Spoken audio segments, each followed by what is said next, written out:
Hello, this is Anne Dugues. This is July the 30th, 2022. Quick update on some really interesting new data on Omicron hybrid immunity, since half of America now has had COVID, and also the monkeypox. Let's take a quick look at the good and the bad and the ugly. The good is the bivalent COVID vaccine, both from Moderna and Pfizer, are coming up in the fall with some Omicron variant protection. Also, some really interesting data on hybrid immunity, since it shows better protection against BA5. Also, 3 boosters decrease the Omicron viral load, even if you do get infected. And very interesting data on how COVID vaccination improves body aging, while infection worsens body aging. So you don't want to miss that. On the bad side, the BA5 Omicron surge is unfortunately expanding, and it seems to have a higher hospitalization rate and also a high positivity rate. COVID infectiousness may last more than the 5 days that the CDC is recommending, so you want to see that data. And Paxlovid, which is the drug that should be taken within the first 5 days after BA4 and BA5, is not necessarily reaching to all the community that needs the most. The ugly is smokers at higher COVID mortality risk, and monkeypox, we'll spend some time on monkeypox, has been declared by the World Health Organization as a global health emergency. A quick reminder, this is a public service disclosure. I'm trying to give you information from reputable sources to help you make an informed decision. So where are we? Well, BA4, as expected, has taken over in the US. It's now BA4 and BA5 combined. They're over 92% of all the cases. And, I would expect the next couple of weeks it'd be pretty much all the cases in the US. So why we worry? BA4 and BA5 are really a different variant of COVID. It's significantly different. And you can see when we look at the genetic distance, you can see the evolution of the original Wuhan, the wild type, as they call it, or the mu type. You're going to see this a bit later on, to what we know as the Delta, the BA1, BA2, and then this really new mutation, BA4 and BA5. And the reason why it's worrisome, this is the way the immune system is looking and how it sees the virus. And you can see there's a lot of commonalities between the beta and then Omicron BA1 and BA2 start diverging, and BA4 and BA5 is way out there with unique mutations there. That's why we see so much infection around us right now with that really different type of Omicron. So what are we seeing in Western Pacific? New Zealand, Australia, Micronesia are having arrived, but especially in Japan, they just had 200,000 daily cases. So you can see the big surge in Japan. I'm not even talking about China having more lockdown, but they're doing it with only a few cases. In the US, we have a very high positivity rate. I don't know how it is with you, friends, but pretty much everybody around me in the last 4 to 6 weeks, is unfortunately getting BA5. The positivity rate reported by the CDC is 17%, but Walgreens has a very interesting site which may be more accurate there, and they're reporting positivity rate as high as 37%. So you can see that we're having, and that could be because these are the people who have symptoms who get themselves tested there. But we have no idea, honestly, what is happening in the US, because most people are getting tested at home with antigen and are not necessarily reporting it when they get infected. So we're blind. So what does that mean? Worry is that BA5 seems to show a higher hospitalization rate by BA2, and depending on the data, between 16 to 124% more. And there's a Danish study that just came out. So these are people who had in an infection with BA5. And remember, in Denmark, 75% of the population has had 3 shots.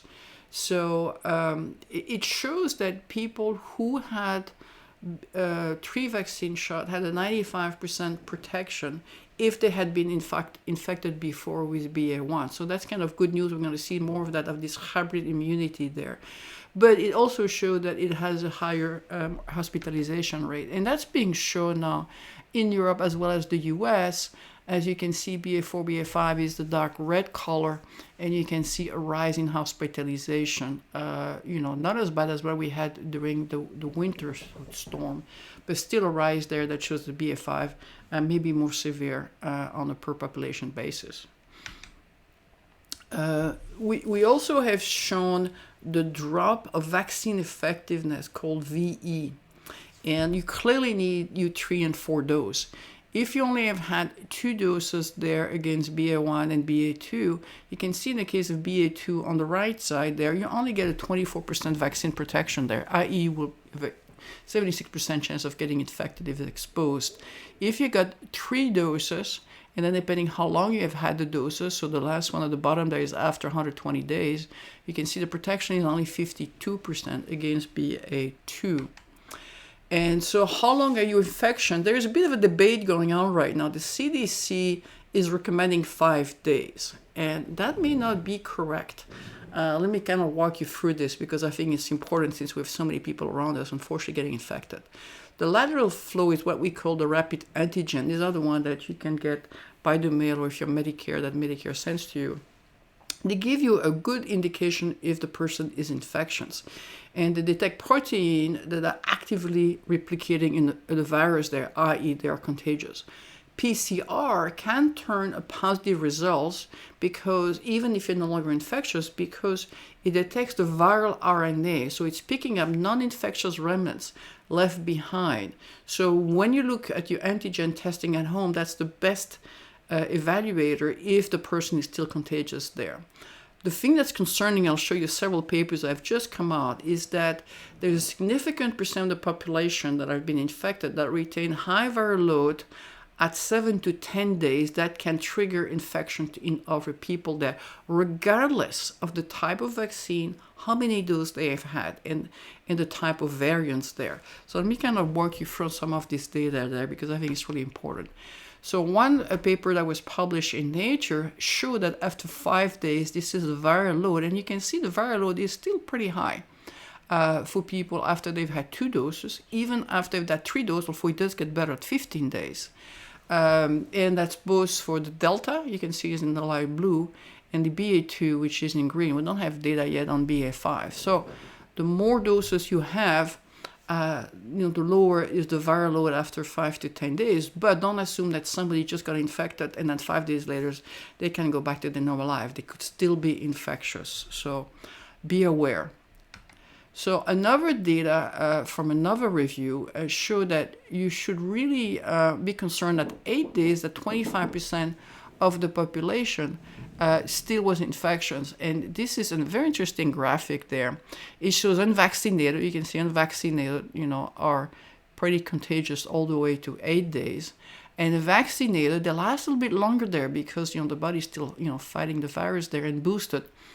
I have kind of similar things, but really at 8 days, you may still have a good 25% of the population there that may be infectious there. So I would recommend if somebody around you is infected there, don't just rely on the 5 days and wearing a mask. You may still, look at doing additional antigen testing to make sure that they're fully cleared. We also know that some people who use Paxlovid have a rebound and then test positive again at 5 to 10 days. So just be aware, continue to test. Another data on this hybrid vaccination, remember pretty much half the population in the US has been infected over the last 2 years, and they also got vaccination. So what does that mean? And this is really interesting. It shows that in the Portugal studies, and remember Portugal got really hit very hard with BA5 recently there, 98% of the population had at least 2 vaccines. 43% of the 9 million people living in Portugal over the age of 12 were infected there. And they look at the reinfection rate after 90 days with BA5. This is really recent, it just came out. And what it shows is that if you had Omicron, BA1 and 2, in the last winter's rise there, you have 80% protection if you had at least 2 shots against BA5. If on the other hand, you had the original Wuhan 2 years ago in 2020 there, you may only have half the protection there with the 2 shots. So just to remind you there, if you are infected there historically with COVID and you got your 2 shots, you have some protection there But the longer you have had the COVID infection, the Wuhan and Alpha, it only gives you a 50% protection, and that's assuming 2 doses. Qatar showed a similar study there showing 80% protection for people who had Omicron and at least two vaccine doses there. So these are good news for people who got Omicron in the last wave. This is the Portugal hybrid immunity. You can really see they got really hit pretty hard with the BA1 and the BA5. And this is the exact data. You can see the breakdown of the data between the Wuhan, which gives you the 52 protection, and the BA1, BA2, which gives you 80% protection. Part of that, of course, is a time period. This is only 3 months, and then the Wuhan could be 2 years. So another interesting data came from JAMA, which looked at people who had recovered from a COVID infection and what was the decreased risk. And they look at 95,000 residents in long-term care between March 2020 to December 2021, so it's a large population there. And people were unvaccinated, and you can see the follow-up time there. And when they look at the reinfection rate, and this is also really good and confirming that this is a combined, in their case, of people with wild type, Alpha and Delta. They didn't have the Omicron data yet. And it kind of confirmed the same data that we saw from Portugal, that you have roughly a 50% protection. This is assuming at least 2 doses. Against reinfection, against hopefully BA5, and 62% for the overall population outside long-term care. So a lot of similar data coming from multiple sources that the hybrid population there needs to keep their vaccination doses there and get the 3rd and 4th booster if they can. So what's coming in the fall? This is what we call the Bivalent vaccine, and the U.S. government, HHS, has just about 171 million doses for the fall for the BA4, BA5. And both Pfizer and Moderna are in the process of working with a vaccine that basically is a combination of 2 pieces. The W2 is the Wuhan, that's the original vaccine that we have.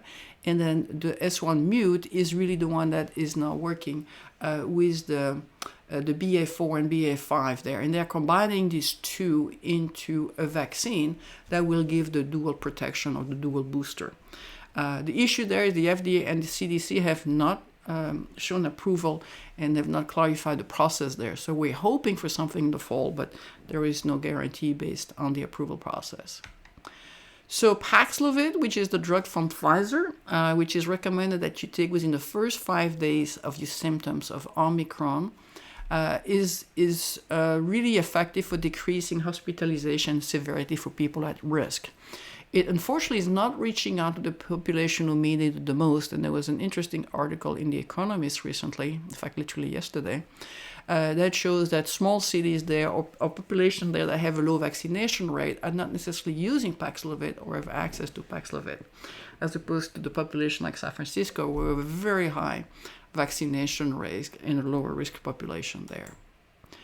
So the bad news is smokers have a significantly higher risk to unfortunately have mortality from COVID there. And of course, remember, the COVID does attack the lungs there, and that may be one of the reasons why you have a high mortality rate.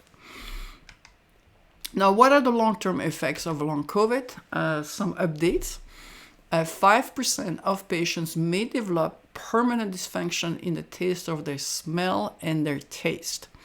The olfactory receptors, which are the receptors in your nose, are 1% of our genome, but they're really important there because they have amazing capability of distinguishing between thousands of airborne chemicals in a way that's even more accurate than some of the most complex analytical systems we have. So it's really, really part of who we are and how we live. And smell and taste is really important for emotional and affective elements of experiencing what you eat and our environment there. Parosmia is what's happening with COVID, where it changes your pleasant odor into something that's totally unpleasant, including coffee. I hear from several people there. And so the only treatment they have right now is an olfactory training, where you basically sniff and try to identify a sequence of 4 strong smelling scents over a period of several months. And so there's a very big concern that these patients may never fully recover. It's a bit unclear right now if they're recovering after 6 months. Another paper came out showing that long COVID has 115 symptoms, and some of the highest probability of developing long-term effects is now hair loss, sneezing, ejaculation difficulty, and reduced libido. And this is a database from the UK looking at 486,000 non-hospitalized infected patients there, so mild to moderate symptoms that were being treated at home. And this is some of the data. It's a very busy slide, so I try to highlight in red the key area there. This is called the hazard ratio, which is the higher probability versus the average population. The average population is the red line there. And see, anosmia, which is a modification how you smell and taste, is one of the highest risk. It's a 6 times higher risk than the average population there. Sneezing also the case is there, but hair loss and ejaculation difficulties and reduced libido is also very high on the risk score. And remember, people develop long COVID. They've had long COVID for years, and we don't really know if it's going to be permanent or if they're going to improve, since we only have data for the last 2 years. So what are the risks of long COVID after you've had 3 vaccination doses? A very interesting report from another study from the UK showing that your risk of developing long COVID after you've had 3 doses is around 5% for Omicron and Delta. And we probably assume that BA5 is probably going to be in the same range, but we don't have the data yet. And you can see that really triple vaccinated does help drastically, especially against Delta, and seems to be equivalent, but a little bit better on the Omicrons there. So if you haven't got your booster there, you really want to decrease the chance of that 5% chance of developing long COVID. What's happening with Pfizer's and long COVID? Another interesting study from Italy on 2,500 healthcare workers. 29% of them got infected there, so we really have to find a healthcare worker for what they are doing and helping us. 31% of those people infected developed long COVID. Non-vaccinated was 42%, so vaccination does protect. 3 doses was only 16%, again confirming that you can drop by 50% your risk of long COVID with vaccinations there.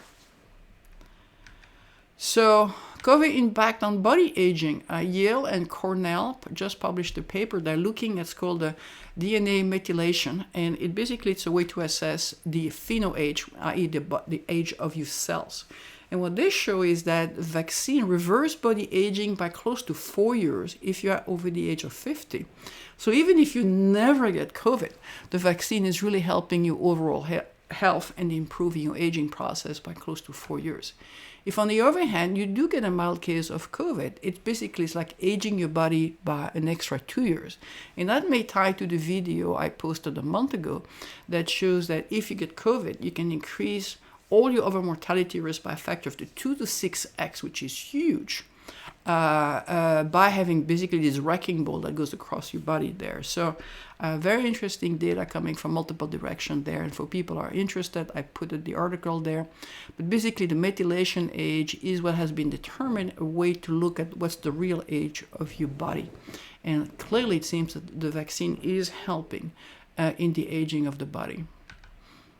Monkeypox. I was hoping we just had to deal with COVID, and now we got monkeypox. I don't know what's going on in the world. Has been officially declared a global health emergency. It's part of the smallpox family. It's endemic in sub-Saharan Africa. It's reported in those countries there to be 3 to 6% fatality rate. The lesions are firm. They're deep-seated they're very itchy and very painful. Transmission is skin-to-skin contact with infected fluids. It's not like COVID. It's not airborne, but it's spread through close physical contact, skin to skin, when somebody had touched an infected fluids and accidentally touched somebody there. It also can be transferred for what's called fomites, which is surfaces.